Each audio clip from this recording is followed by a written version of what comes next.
सर्व शिक्षक बंधू भगिनी आणि विद्यार्थी मित्र हो, आज क्रांतिज्योती ज्ञानज्योती सावित्रीबाई फुले यांचा जन्मदिवस आहे। त्यानिमित्त त्यांना विनम्र असं अभिवादन करतो।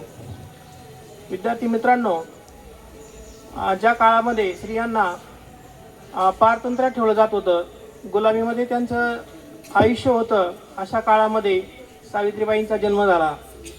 दिनांक 3 जानेवारी 1831 रोजी सातारा जिल्ह्यातील नायगाव या ठिकाणी सावित्रीबाईंचा जन्म झाला। सावित्रीबाईंचे वडील हे त्या गावचे पाटील होते पहा। त्यांचं नाव नेवसी पाटील होतं आणि त्यांच्या एकुलत्या एक कन्या होत्या। आणि त्या काळामध्ये मित्रांनो बालविवाहाची प्रथा होती।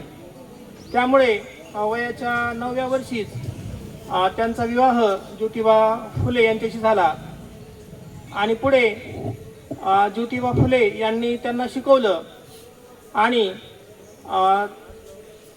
ज्योतिबा फुलेंनी पहिली शाळा पुण्यामध्ये भिडेवाड्यामध्ये, तुम्हाला माहिती आहे सर्वांना, 1 जानेवारी 1848ला पहिली शाळा उघडली पहा मुलींसाठी। भारतातील मुलींची पहिली शाळा उघडली आणि त्या शाळेमध्ये शिकवायला कुणी तयार होत नव्हतं, कुणी शिक्षिका मिळत नव्हती। मग त्या काळामध्ये ज्योतिबा फुले यांनीच आपल्या पत्नीलाच त्या ठिकाणी शिकवले आणि मुलींच्या शाळेमध्ये पहिली शिक्षिका म्हणून त्या शिकवू लागल्या, मुलींना शिकवू लागल्या।